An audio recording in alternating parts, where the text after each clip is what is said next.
Olá, pessoal. Muito bom dia, boa tarde, boa noite a todos. Chegamos para mais um episódio do Jovem Tex e hoje a gente tem a imensa alegria de entrevistar mais um entrevistado aqui, né, Thiago? Que nesse momento que a gente está gravando está fora do país, né? A gente tem essa grata alegria de entrevistar aí brasileiros que estão se aventurando fora do país e hoje a gente vai bater um papo com o Gabriel Hercos, advogado, graduado em Direito pela Mackenzie São Paulo, especialista em Direito Tributário Internacional pelo nosso querido IBDT, tem MBA em Agronegócio na USP Exalc, é cofundador do Grupo de Estudos da Tributação do Agronegócio e integrante do Comitê Tributário da Sociedade Rural Brasileira. Então, pela síntese do currículo do nosso convidado de hoje, podemos ver uma atuação bem interessante no agro, né?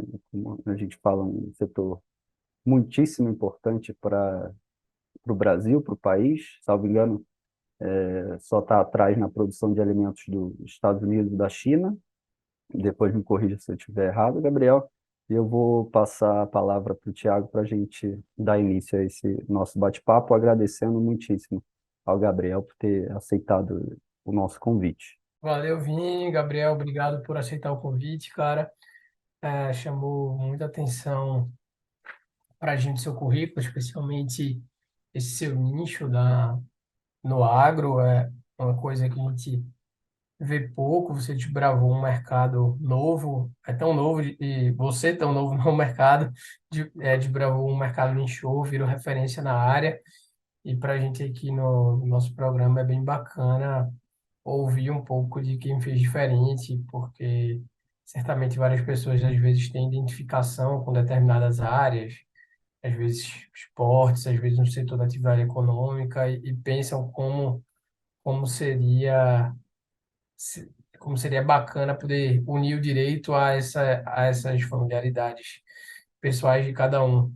Então, chamou muita atenção essa sua fase da carreira para a gente, foi um dos motivos que fez a gente fazer esse convite, então muito feliz que você aceitou.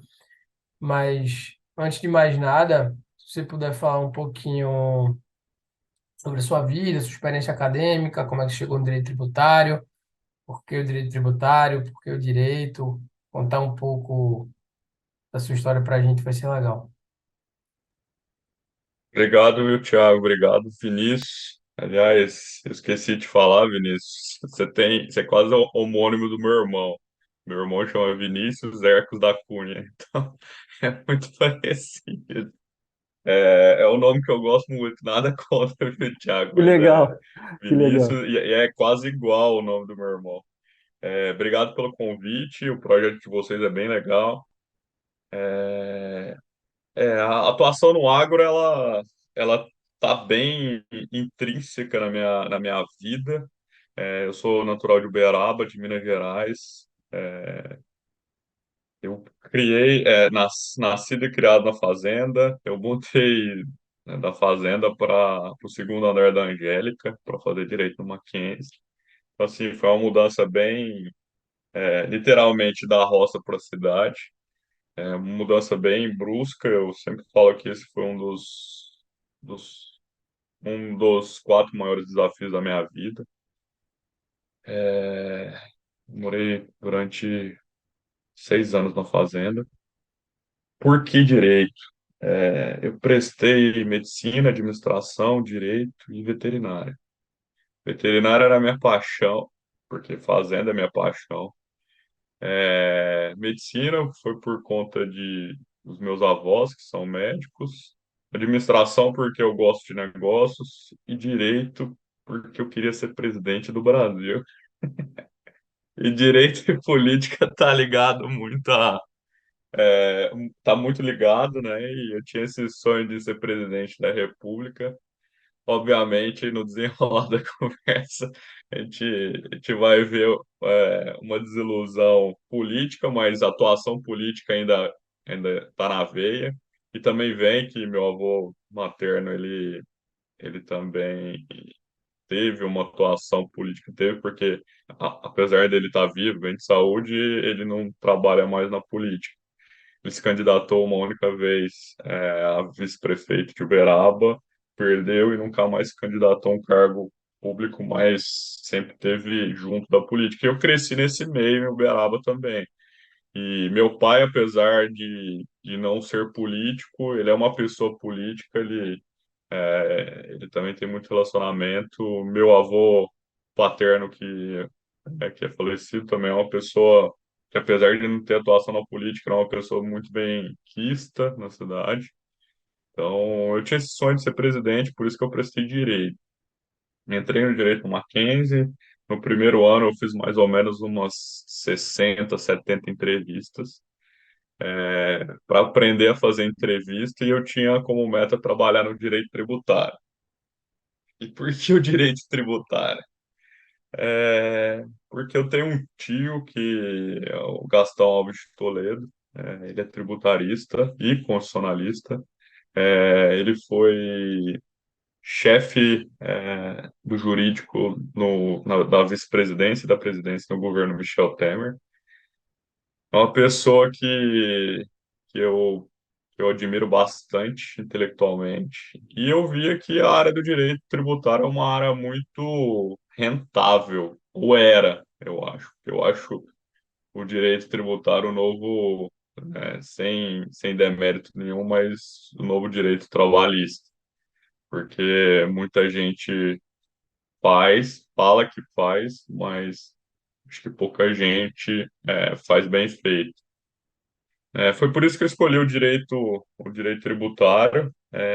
Na minha carreira, eu tive bastante gente qualificada, como chefe ou como líder. Eu tive a sorte de trabalhar com pessoas muito fora da curva e que são muito boas tecnicamente. Então, basicamente, foi por isso a escolha do direito e do direito tributário. O direito tributário foi mais por conta do financeiro, da perspectiva financeira, mas eu acabei, gostando muito da área porque também está muito ligada a negócio, que é uma coisa que eu gosto bastante. Bacana, Gabriel. E não, gostei que você falou que fez 60 entrevistas, né? Você fez entrevista para aprender a fazer entrevista. E isso é muito interessante. É, na prática, né? As coisas só vêm naturalmente pela prática. E muito interessante também seu sonho de ser presidente da República. É, e, mas, enfim, Cara, avançando. muito bom esse alinhamento, desculpa interromper, Vini, Uhum. entre direito e política mesmo. Não sei se eu já falei isso para você, eu também, eu adoro política também. Eu tenho um sonho de concorrer a um cargo público um dia. Sabe aquela coisa de plantar uma árvore, escrever um livro, blá, blá, blá. Na minha cabeça é ir e concorrer numa eleição um dia na vida. Assim, adoro, mas, porra, época de eleição eu assisto todos os debates, leio todos os jornais, perco tempo danado com isso. E adoro, já fui para alguns comícios na vida, já conheci alguns políticos e já pensei de verdade em seguir por esse caminho, que deve ser muito difícil, mas que eu adoro. Eu acho Você que tem meu voto, você tem meu voto, fica eu tranquilo. tenho, que bom. Se eu tiver o voto dos ouvintes aqui do Jovem Tex, tá, já temos alguns votos, né? Dá para ganhar como vereador numa cidade pequena, eu acho. Então, Thiago, o grande problema é que pessoas qualificadas e que se prepararam normalmente igual a gente, normalmente não querem entrar na política. Porque sabe como é que funciona o meio. Só que a nossa geração, é uma geração que hoje a gente muda como as coisas funcionam no Brasil, o Brasil vai fundar. Então, assim, a gente não vai ter opção.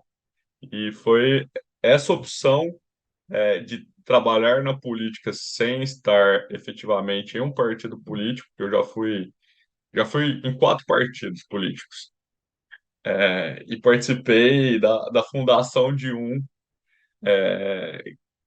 assim, não era da comissão, mas fui nas reuniões antes de virar partido, que é o Partido Novo. É, mas se a nossa geração não entrar na política, Thiago, acho que o Brasil vai pro buraco. Então, assim, eu incentivo. E apesar de eu não querer ser mais presidente da República, eu não almejar mais esse cargo, um dia eu ainda quero ser ministro da Agricultura. Isso é um objetivo, igual você falou, plantar uma árvore, escrever um livro inteiro eu não escrevi, mas eu já coordenei dois, estamos indo pro terceiro. Mas plantar árvore eu já plantei. Ter filho ainda não, mas isso em breve, depois do LLM, acho que pode ser que aconteça. Então, eu incentivo. Incentivo bastante, porque pessoas qualificadas têm que entrar na política. Se eu for presidente, você já tem o meu ministro da Agricultura, então. Pegando esse gancho, Gabriel, conta um pouco para a gente assim. Claro, como você falou, você veio da fazenda, então o agro tá no seu sangue, assim, mas aqui me refiro especificamente ao advogado, ou ao tributarista Gabriel no agro, assim. Se puder, compartilhar conosco como se deu o seu ingresso naturalmente pela suas origens, mas assim, o trabalho, o desenvolvimento, alguns desafios que você enfrentou e a sua colaboração para o seu trabalho em si, para as pessoas que estavam ali trabalhando com você, justamente por ter vindo do interior, ter vivido numa fazenda durante muito tempo. Então, uma coisa que eu acho que hoje acontece muito, que é o que eu falei, de pessoas fazendo coisas que elas não sabem que elas estão fazendo. Não sei se a minha régua é muito alta, justamente porque eu trabalhei com pessoas muito fora da curva. Mas para você atuar num segmento, eu acho que você tem que conhecer profundamente, principalmente o negócio da pessoa. Por isso que esse histórico de ter vivido e de entender como é a cabeça de um produtor rural, de uma empresa agropecuária, acho que isso é extremamente necessário e por isso que eu fui buscar também conhecimento, acho que na melhor escola de agronegócio do país, que é a Exalc. Então, por isso que eu fiz o MBA. Foi o último MBA presencial em agronegócio da Exalc PSEG. Eu ia de 15 em 15 dias, sexta-feira à noite e sábado o dia inteiro, lá, lá em Piracicaba. Também fiz dois cursos, chamam Agro CEO, que são cursos voltados para lideranças do agronegócio que um dia têm potencial de se tornarem CEO de empresas. Então, assim, o agro ele sempre teve envolvido, e eu acho que esse background da vida na terra, do pé vermelho, de estar ali no dia a dia, de saber a dor da pessoa, de ter vivido várias crises, e as crises na fazenda elas são diferentes, que além da crise econômica, ainda pode vir uma crise pluviométrica, por exemplo. Por isso que a Constituição Federal ela dava um tratamento, ela ainda dá, né? O artigo ainda está lá, mas essa reforma tributária que passaram dá um tratamento diferenciado porque o agro ele tem dores diferenciadas de outros setores.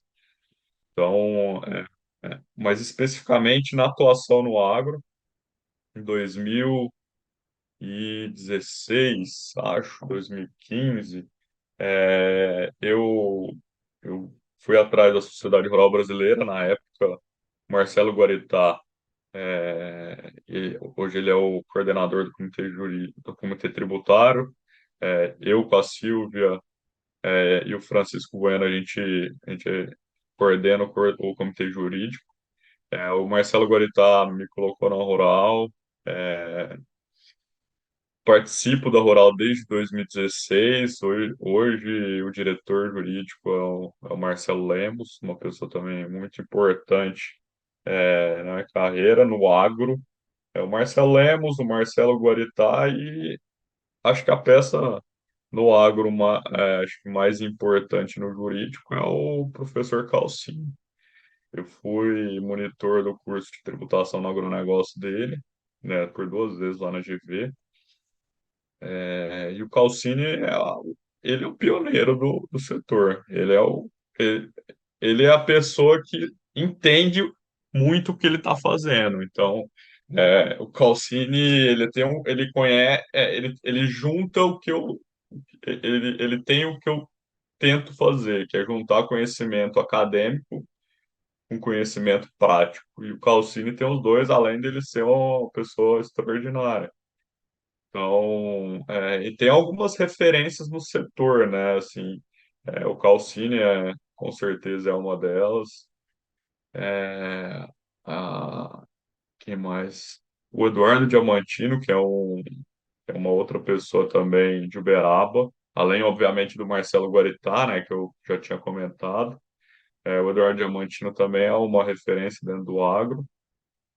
De mulher, eu acho que eu posso citar, que eu conheço bastante, é a Ana Malveste, que foi sócia de uma das grandes Big Four.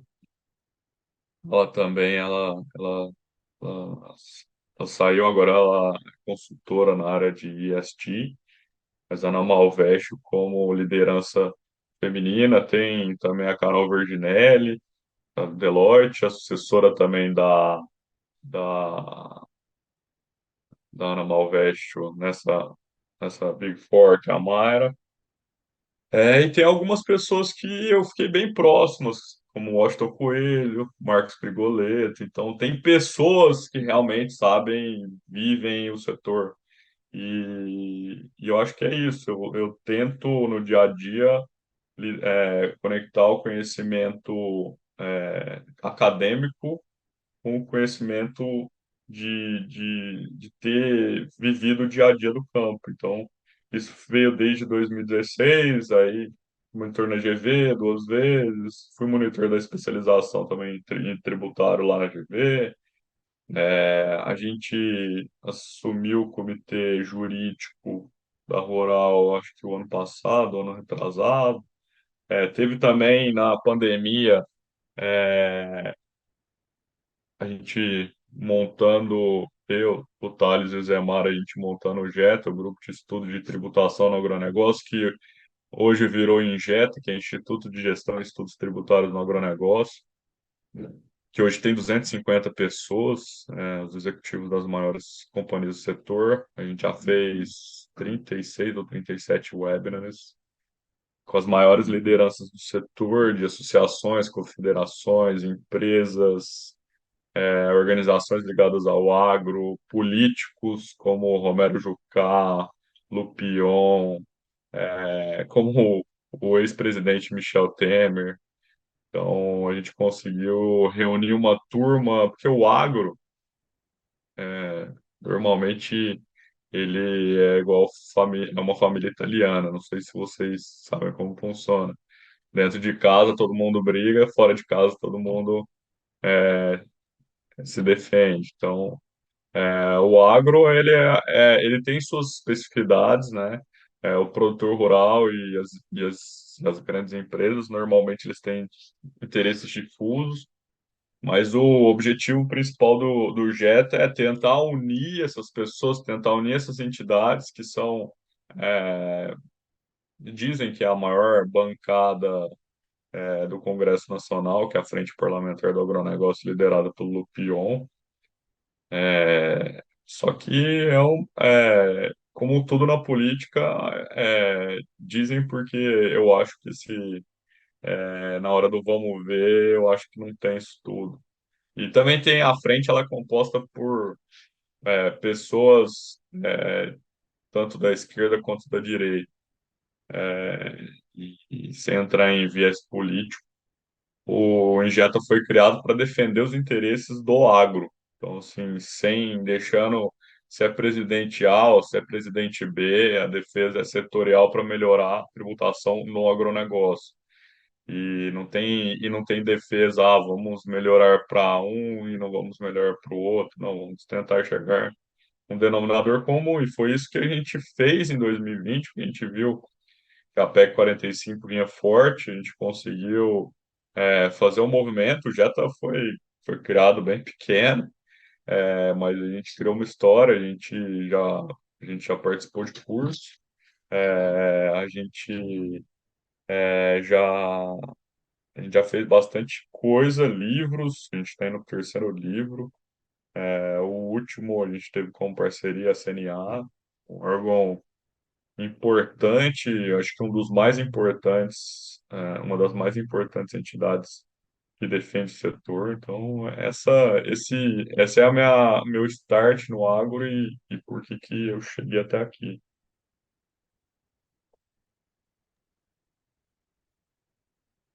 Gabriel, ah, indo um pouco para trás, dando um passo atrás na sua carreira, a gente estava dando uma olhada no seu currículo, entre aspas, aqui no LinkedIn antes de conversar com você. E desde que você veio para São Paulo, você rodou bastante, assim. Teve várias experiências em locais diferentes, né? Eu queria que você falasse um pouco, brevemente, da importância disso.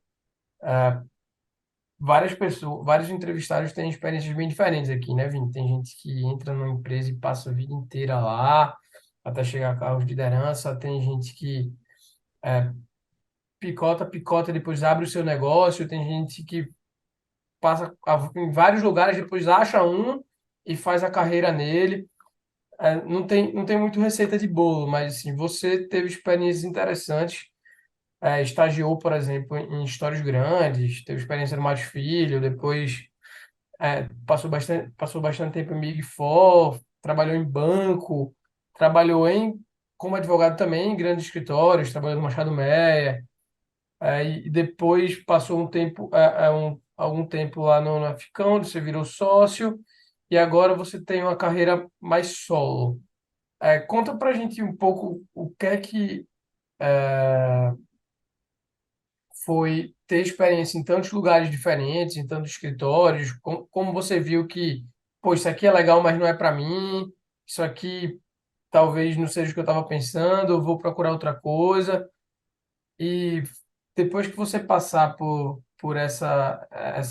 falar um pouco dessas fases da sua carreira, conta um pouco como está sendo sua atuação profissional hoje, e os seus objetivos profissionais depois dessa sua última saída com a função mais de sócio e de gestor no escritório. Então, acho que por um bom tempo eu busquei o lugar perfeito. Essa é a verdade. Mas não existe lugar perfeito. A gente faz o lugar ser o ideal.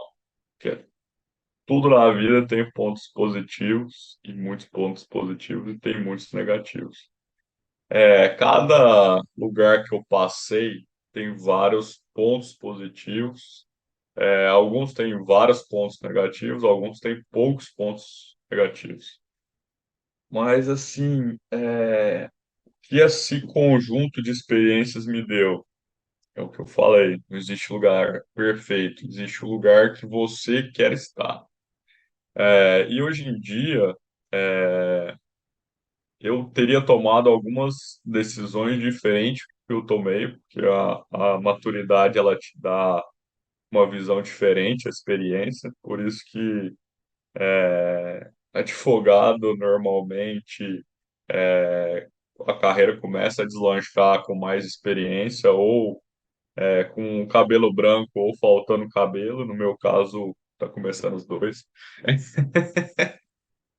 É, mas a experiência dos lugares foram assim sensacionais, assim, se eu puder enumerar, assim, poucos lugares de destaque, acho que a Deloitte, onde eu trabalhei, eu aprendi bastante, principalmente a parte contábil, né, de como olhar essa parte contábil, que está muito ligada à parte fiscal, a parte tributária, né, é, o Machado Meyer, que acho que o Machado Meyer com o Marco Antônio Bench, eu aprendi a ser um advogado contencioso. Para mim, é um dos melhores advogados contencioso do país. Ele assim, me ensinou bastante. Foi um dos lugares também que eu trabalhei bastante. A gente tinha bastante caso. Na época, eu tinha duas chefes, a Flora e a Dani. Voltando um pouquinho, um lugar que eu gostei bastante de trabalhar foi no Schneider Pugliese. Então, aprendi bastante com o Igor, com o Edu, com o Felipe, com o Diogo, com o Cássio. São pessoas também que me deram uma base de advogado muito interessante. É, acho que se, se tem algum lugar que eu posso falar, esse foi o lugar que me ensinou. Esse lugar chama Silveira Tias Advogados. Trabalhar com uma pessoa como o professor Fernando Facul Scaff é algo assim sensacional. Ele me ensinou muita coisa, eu já o conhecia, é, já o conhecia antes de trabalhar com ele há bastante tempo. O professor, ele tem um grau intelectual que eu tinha trabalhado com pessoas qualificadas, mas profissionalmente, não na parte acadêmica, mas na parte profissional eu já tinha trabalhado com pessoas qualificadas. Mas o nível de intelectual do SCAF é um nível que poucas pessoas têm no país, juridicamente. Então, o SCAF foi o lugar que mais me deu bagagem jurídica, né? Saí de lá por questões, não foi por ambiente, não foi por trabalho, foi porque eu recebi uma proposta financeiramente melhor, mas foi, eu acho que o lugar que eu mais aprendi, assim, é, na vida, assim, o escape foi um divisor de águas, acho que intelectualmente. Que mais? No FK, a experiência foi interessante, como primeira vez como sócio de escritório, sócio-diretor, liderando a parte de agronegócio e trabalhando também a parte de planejamento patrimonial, que é uma outra área muito ligada na minha carreira. Eu tento ligar o agro ao planejamento patrimonial. O produtor rural, em sua grande maioria, a geração passada é uma geração que, óbvio, tem exceções, tem famílias que se inserem nessas exceções, mas normalmente é uma pessoa que fez o próprio dinheiro, ou recebeu dinheiro, mas de herança, conseguiu expandir o negócio, mas não é um negócio tão organizado. Então, assim, não tem muita governança. Então, e só que essa segunda geração que está assumindo agora é uma geração muito mais qualificada em termos de educação, não em termos de business, porque em termos de business o negócio cresceu por conta da habilidade de negócios dessas famílias do agro, mas é uma visão de profissionalização, não tirar o negócio do âmbito familiar e sair de uma empresa de faturamento de 200, 300, 400, 700 milhões na pessoa física, que eu já peguei produtor com 700 milhões na pessoa física, para transformar numa empresa que fatura 4, 5, 6 bilhões de reais por ano. Então, assim, o agro ele vem passando por isso, o agro ele vem se profissionalizando muito, o agro vem tendo questões muito ligadas ao meio ambiente que antes era um calcanhar de Aquiles, hoje a gente já conseguiu, obviamente, né, tem exceções ruins, como em qualquer área tem, mas a grande maioria dos produtores, por questões de mercado ou questões legais, protegem tem essa parte ambiental também é muito importante. Então, no FK, para voltar aqui na parte profissional, foi aonde eu aprendi a liderar. Mas não aprendi a liderar, eu tive uma posição de liderança, porque eu acho que é, eu acho que você não aprende a liderar, eu acho que você aprimora a liderança, porque ou você nasce com ela ou você não nasce. e tem muita gente que tem cargo de liderança, mas não sabe liderar, que eu acho que é a maioria. Mas eu acho que liderança a gente aprimora. Acho que eu tento liderar do jeito que eu não gostaria de ser liderado, ou do jeito que eu fui liderado, mas não gostei. Que normalmente as pessoas que estão trabalhando comigo, eu acho que tem que ser um jogo muito aberto, muito transparente.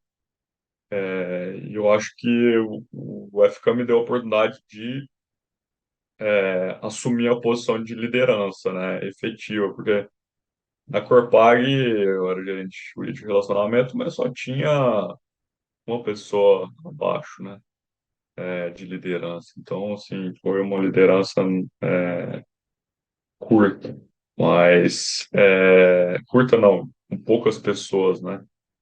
Mas agora o próximo passo, Thiago, respondendo sua pergunta, hoje eu estou quase 100% focado em estudar, porque é muito difícil, ela não é fácil. Assim, ninguém tá. Eu não sei se o pessoal vai para passear, eu acho que eu não sei como deu conta ou como deram conta, mas é difícil. A cada minuto de aula, você tem que estudar.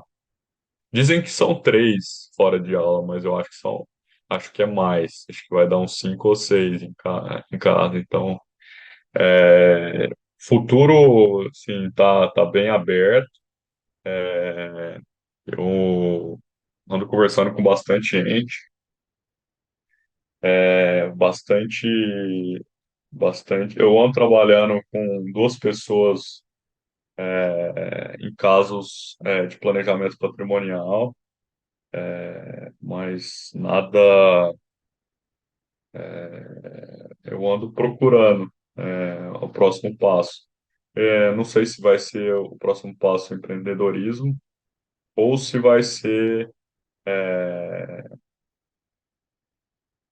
trabalhar para outra pessoa, mas eu acho que não.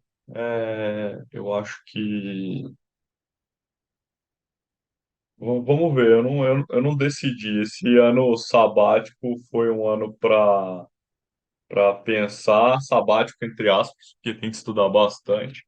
Mas o próximo passo, vamos ver o que vai ser. Eu acho que o LLM ele qualifica a pessoa, né? Acho que muito difícil você voltar pior ou não aprender nada, né? Porque pelo menos a língua te ajuda muito e o conhecimento técnico na sala de aula. E o networking, que é uma coisa que eu ando fazendo bastante, tanto com professores, que a UF tem professores muito renomados,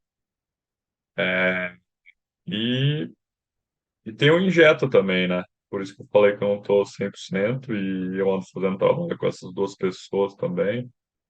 Mas o Injeta é um projeto bem importante, que isso a gente vai expandir em 2024 e expandir com o pé no acelerador. Mas basicamente é isso. Acho que os planos ainda estão se desenhando. O que eu sei é que o Injeta vai continuar. Eu tenho uma parceria principalmente com o Thales, fala que muito forte. É uma pessoa que eu admiro bastante. Sim, a gente trabalha muito bem junto e apesar do Zé Mário ter saído mais para trás um pouco, o Thales, a gente tem uma parceria bem interessante, que a gente se entende e se complementa. É um negócio.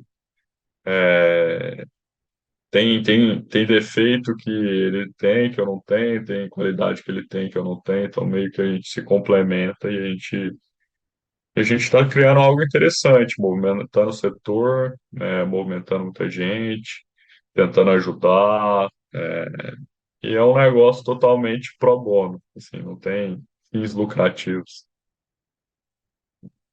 Legal, Gabriel. O nosso canal aqui, nosso podcast, tem um nome, né? Jovem Techs, porque a gente olha muito para o jovem, né? E, de certa forma, acabou ampliando, felizmente, não só para os tributaristas em si. Mas, partindo dessa premissa, a gente tem a pergunta aqui, que é a pergunta central das nossas conversas com os entrevistados, e é o que, na opinião do entrevistado, um jovem deve ter para se destacar na carreira, né? A gente sabe da forte concorrência que tem, o Brasil é um dos países, acho que é o país com o maior número de advogados, né? Então isso gera uma concorrência natural, tem aspectos positivos e negativos, mas em síntese, resumindo e tornando bem objetiva a pergunta, o que para você um jovem deve ter para se diferenciar? O que eu vejo muito na geração mais nova é a falta de vontade, falta de brilho no olho, de querer aprender por aprender. Porque eu sempre fiz as coisas e as mudanças pensando no Gabriel, que seria melhor pro Gabriel. E tendo vontade de aprender, assim, de chegar. Eu fiz trabalhos em escritórios que não eram eminentemente intelectuais, mas tem que ser feito por alguém e alguém tem que fazer. Por exemplo, na época de estagiário, chegava na Receita Federal para conversar com fiscais para resolver problemas processuais e processos administrativos. Tinha que resolver 20 problemas. Assim, e a pressão, era pressão, era tratado como advogado, não tinha lei de estágio, então trabalhava, já virei à noite como estagiário. É, é certo? Sei. Certo e errado é um negócio muito subjetivo. Eu faria de novo. Então, o que eu aconselho é ter vontade e resiliência, porque é uma área difícil, é uma área intelectualmente difícil. Sim, para ser um bom tributarista, você não precisa saber só direito tributário. Para ser um bom tributarista, você precisa saber direito constitucional, direito administrativo, processo civil, civil, societário. Você precisa Verdade. saber, você precisa saber tudo. Por isso que o que eu falei é muito difícil. Hoje todo mundo fala que é tributário, mas é muito difícil. Porque, assim, por exemplo, você faz uma operação societária, você tem um impacto tributário. Você faz um contrato mal feito, você tem um impacto tributário de um jeito que você pode atingir um outro tributo. Se você, é, se você vai fazer uma defesa, você vai para a Constituição Federal, normalmente. Se você for fazer uma defesa no judicial, você precisa saber processo civil, porque se você não souber processo civil, não adianta nada você ser um grande tributarista, porque você não vai atingir seu fim e defender o cliente. Então, assim, é uma área muito difícil.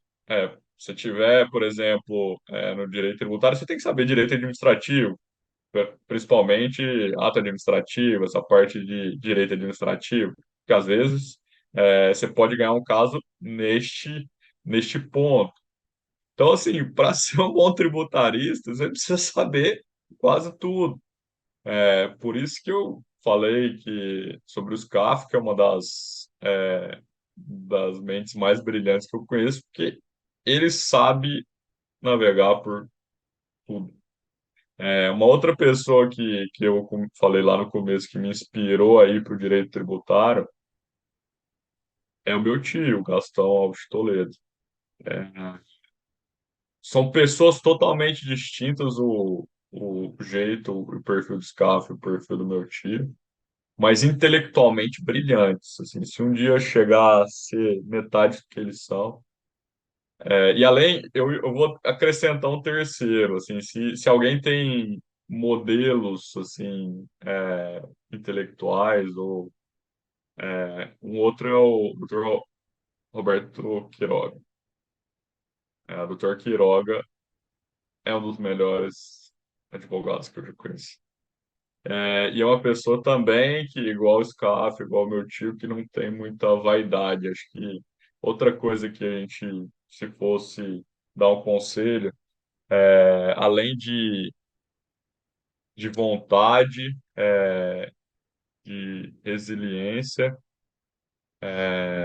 Eu acho que essa busca do conhecimento, acho que tem que ser, ela é constante. No direito, tem que estudar, não adianta, assim.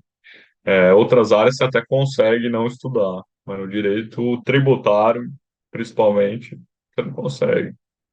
Então, eu acho que esse é o conselho, ter resiliência, porque nada na vida é fácil, é uma coisa que eu aprendi com o tempo, com o amadurecimento, como eu falei, não existe lugar perfeito. Então, assim, apesar de ter passado por vários escritórios, em vários lugares, igual o Thiago falou, a resiliência no direito tributário, ela vem desde 2007. Então, é resiliência, é o agro, é plantar para colher. Se você não plantar nada, o que que você vai colher? Não vai colher nada. Então, assim, é plantar e as coisas demoram a acontecer. Não vai sair da faculdade, para ser sócio direto, é muito difícil. É só se você empreender, que também é difícil, não é fácil, né, Vinícius? É um negócio muito difícil empreender, não é, tem que ter muito jogo de cintura, porque às vezes você é a pessoa que emite a nota, que faz o correio, que no começo você não tem time. Então, assim, tudo na vida, nada é fácil, não existe nada fácil. Então, assim, o recado é isso, é ter resiliência, vontade e buscar o conhecimento, sim, sem parar. Se tiver e na condição que você tiver. Porque, por exemplo, quando eu estava na Deloitte, é, eu gastei até uns. Não vou dar só o exemplo da Deloitte, mas até 2, 3 anos atrás, eu gastava tudo que eu acumulava com estudo. Porque estudo é a única coisa que ninguém pode tirar de você. Pode quebrar, você pode perder tudo que você tem patrimonialmente, mas se tiver conhecimento, você vai reconquistar. Então, assim, tudo que eu tive, do pouco que eu tive, eu sempre investi. Por isso que eu sempre, você pega o meu currículo, nossa, só curso, só curso, só curso. Porque acho que o melhor investimento é o conhecimento. Então, acho que esse seria o conselho que eu daria. Muito bom. Ah, bacana que você falou que faria de novo o que fez como estagiário, né? Às vezes a gente, é claro que ninguém aqui está defendendo abuso e nem carga de trabalho excessiva, etc. E realmente as pessoas têm problemas sérios com isso. Mas eu rodei muito, peguei o final dos processos físicos, denunciando minha idade, que eu ainda sou, não, talvez jovem ainda, né?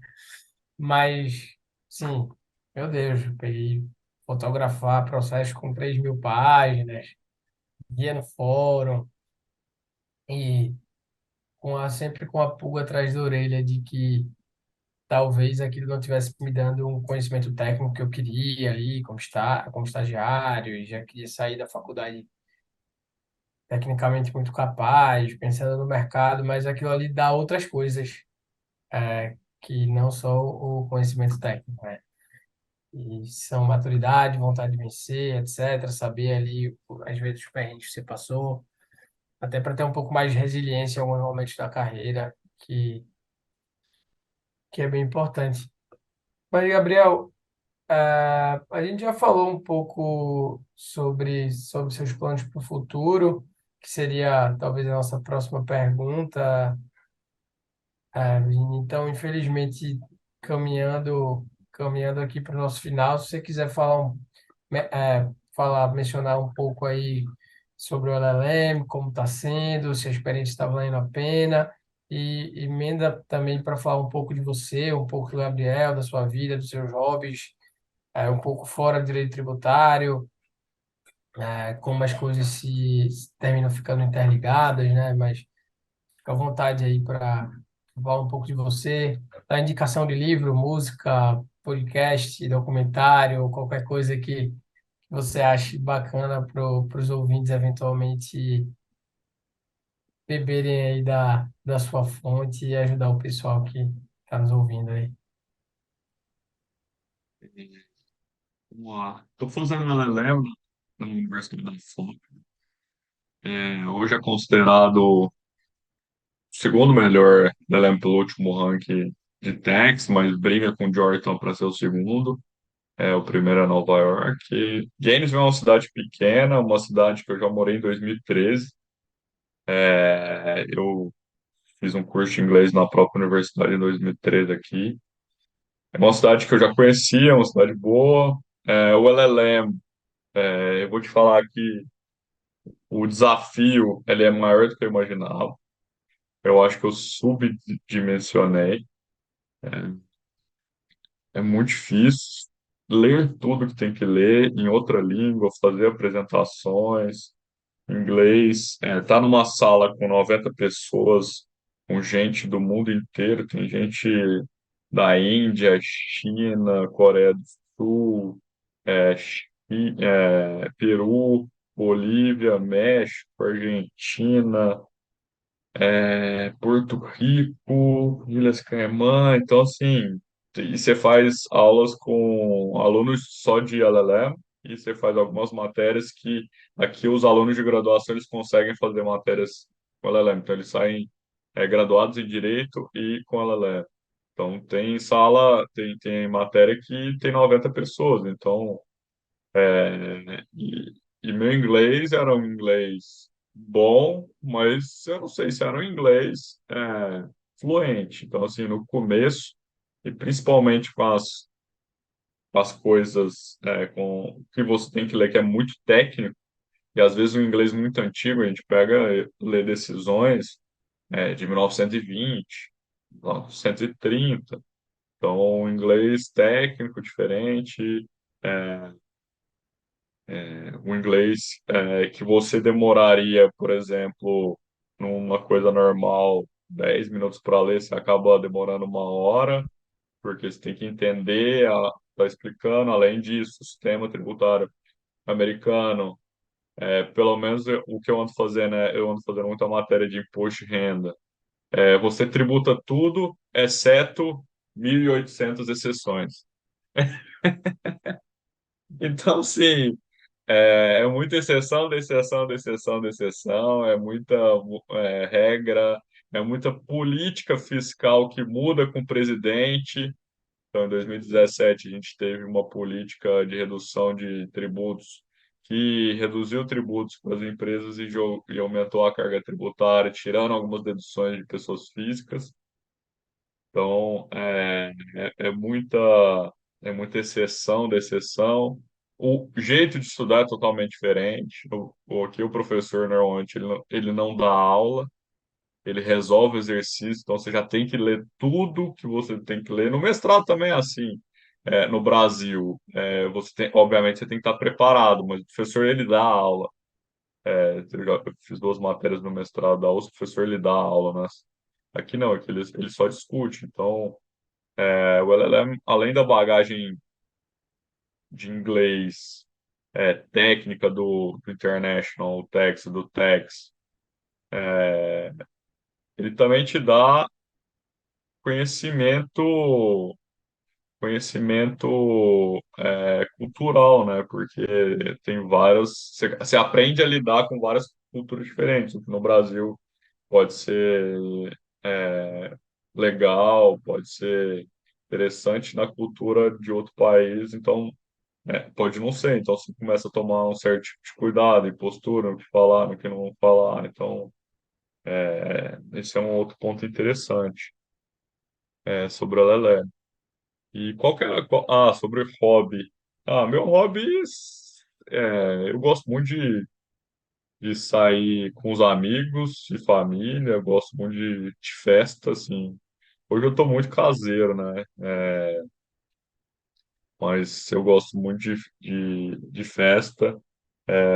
Casei com uma esposa que também gosta muito de sair, então, só que a gente está muito caseiro. A gente gosta de reunir família, amigos, fazer churrasco. Gosto muito, meu hobby, andar a cavalo, fazer cavalgada, então A última cavalgada que eu fiz foi em julho do ano passado. Foi uma romaria que a gente fez, apesar de eu não ser católico, eles chamam de romaria.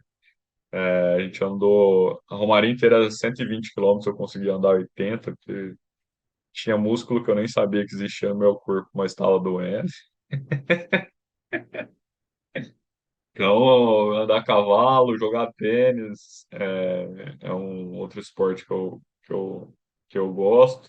E andar de bicicleta, também é uma coisa que eu gosto bastante. Comprei uma bicicleta, é, aqui nos Estados Unidos, estou andando. E uma coisa que eu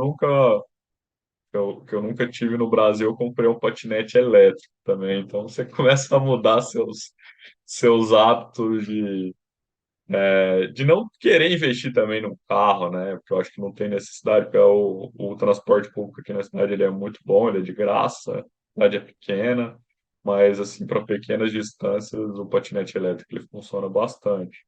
Sobre música, eu gosto muito de sertanejo, por ser do interior, ligado ao agro, né? Então, mas também gosto de um rock, mas não um rock muito pesado. O máximo pesado seria, sei lá, um Red Hot Chili Peppers, um Green Day, alguma coisa assim.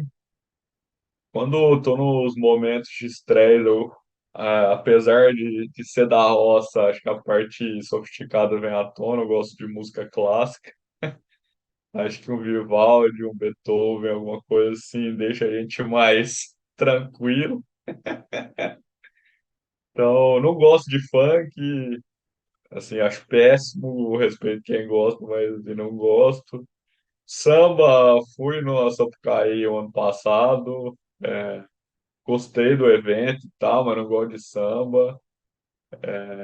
Mas eu acho que é isso aí, acho que eu sou uma pessoa que, por esse tanto de lugar que eu trabalhei, esse viés político, eu gosto de pessoas. E acho que a melhor característica do Gabriel é pessoas. Então, vamos reunir, vamos sair para beber. A gente tem uma frase no interior que é muito comum, eu não sei se vocês já escutaram, que é: a gente não faz amigo bebendo leite. Então, assim, se você conhece uma pessoa tomando uma cachaçinha, que é alguma coisa mineira que é bom. No meu caso, além da cachaça, eu gosto muito de uísque, que é uma outra coisa que eu aprendi com meu pai, assim, de reunir e tomar uísque. Então, acho que esse aí é o Gabriel, mano. O agro na veia, tentando ser sofisticado, apesar de ser da fazenda, que tem esse estigma. O sofisticado do campo, só para deixar bem claro, na parte de dentro da porteira, na parte de produção, o agronegócio brasileiro, ele assim, eu não sei se o agronegócio americano é tão eficiente como o brasileiro, eu tenho minhas dúvidas, tá? Lá no começo da nossa conversa, a gente tinha falado que, é, se eu não me engano, o Brasil já é o maior produtor de alimentos do mundo. Se ele não for, ele perde só para os Estados Unidos, mas tem vários produtos que a gente já é maior do que os americanos. Então, assim, o agro brasileiro é uma potência. A gente só precisa de uma coisa, que o Estado não atrapalhe. É só isso que a gente precisa. Então, e o Ingenta foi criado justamente para a gente tentar melhorar esse ambiente. E é uma crítica muito grande que a gente vem fazendo da PEC 45, a gente continua fazendo. A PEC é ruim, não deveria ter sido feito constitucionalmente, que eu vou na linha muito do professor Scaff e do professor Heleno, de que não deveria ter sido feito constitucionalmente. Acho que infraconstitucionalmente a gente poderia ajustar o sistema e já tinha projetos no governo Temer disso, e meu tio era o coordenador da reforma tributária no governo Temer. Tinha um projeto específico para mudar o ICMS, que para mim o gargalo do Brasil é ICMS, PIS e COFINS, assim, 80% das demandas estão nesses três pontos, assim, na minha opinião, pode ser que eu esteja errado. Então, a PEC 45 ela veio, então, mas basicamente o que a gente tem para hoje é tentar melhorar ela, né? E passou, infelizmente, ou felizmente, o Congresso Nacional ele aprovou. Tem que ver o que vai ser na prática, né? Porque a gente também anda tendo a falta de um princípio constitucional que eu acho que é de extrema importância no Estado Democrático de Direito, que é a independência dos poderes, e o Poder Judiciário ele anda interferindo muito no Executivo e no Legislativo. Então vamos ver o que dessa PEC vai continuar de pé, mas que ela não é boa para o setor. E ontem até escutei uma entrevista do Conchon e do Diamantino na Jovem Pan, não sei se vocês viram isso, sobre a PEC 45. Tem um estudo da GV, a própria GV, mas na GV eu acho que é administração, não sei se é de São Paulo, ou é do Rio, mas tem um estudo da GV encomendado pela Senac que vai ter aumento de carga tributária. Então, basicamente é isso, Gabriel.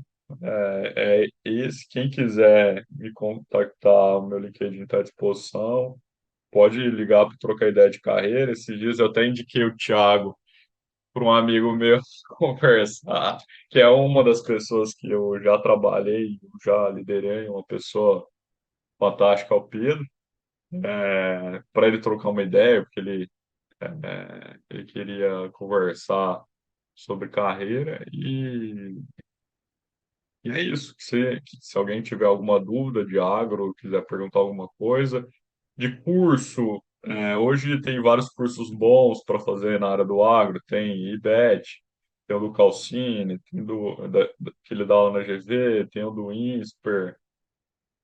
É, outro instituto muito forte no agro, mas não no não na parte de tributação, mais voltado para o agro, em geral, o Instituto do Buranello. O Injeta ele vai começar a ter cursos também próprios.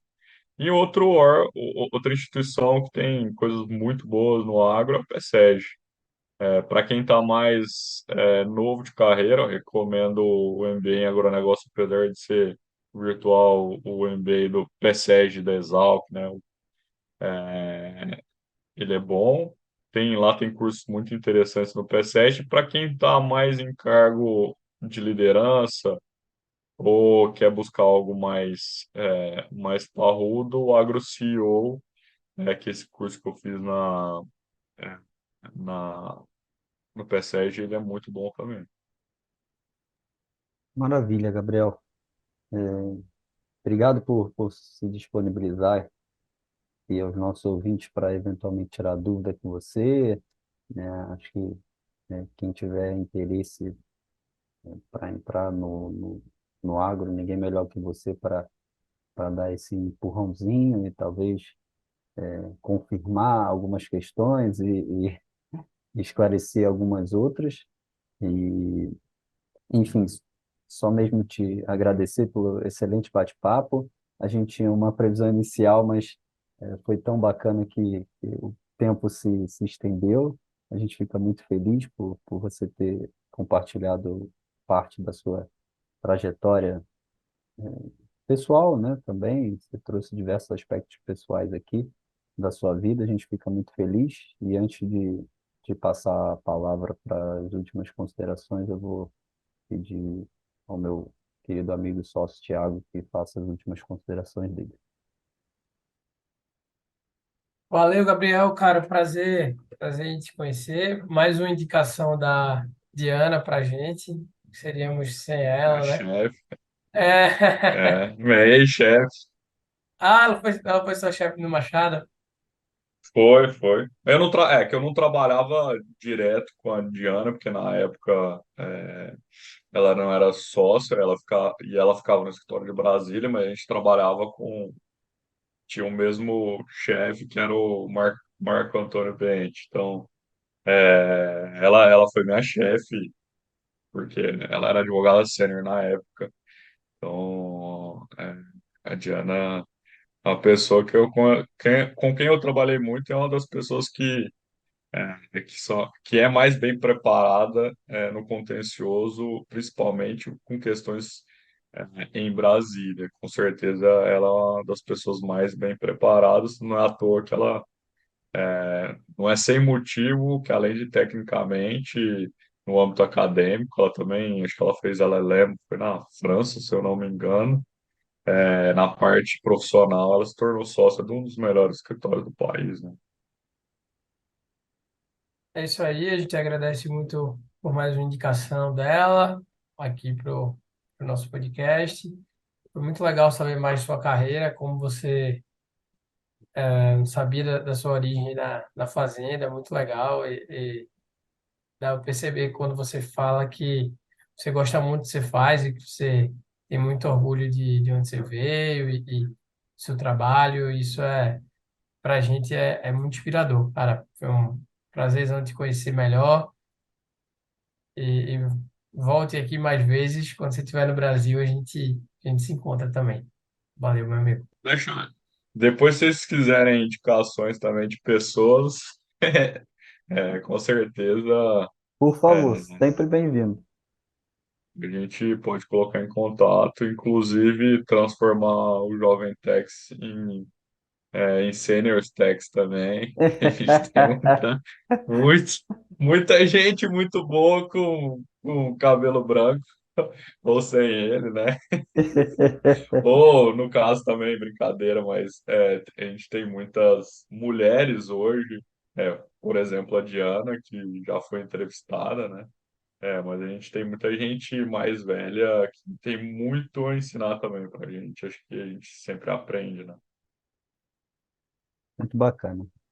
Pessoal, a gente quer agradecer pela audiência de sempre, pelos feedbacks, e hoje foi muito bacana. Eu não falei isso, o Thiago sabe, mas eu nasci em Uberlândia, né? Aqui nós temos dois mineiros, mas foi por uma Ah, seja circun... Uberlândia? mas foi por uma circunstância peculiar da vida dos meus pais. A A minha vida. tia, irmã dele, do meu pai, mora lá em Uberlândia até hoje, e eu acabei vindo antes da hora, então sou mineiro, mas vim para Você é cá. uberlandense, e você É, sabe da Triângulo rixa, né? Mineiro. Triângulo Mineiro, eu sei dessa rixa, É. eu sei dessa rixa. E faz muitos anos que eu não vou lá na casa da minha tia, mas eu tenho um carinho muito grande por todo o estado de Minas Gerais, né? Amo a comida, acho que não conheço ninguém que não goste da comida mineira e da cachaçinha também. É importante falar da cachaça mineira, mas enfim, a gente quer agradecer especialmente ao Gabriel pelo excelente papo e a gente fica aguardando as indicações aí para a gente trazer mais pessoas aqui para o nosso podcast. Muito obrigado, pessoal. Obrigado, viu, Valeu, Vinícius? pessoal. Obrigado, Thiago. Parabéns pelo projeto. Tchau. Um abraço. Obrigado. Até Valeu, cara. mais. Tchau, tchau.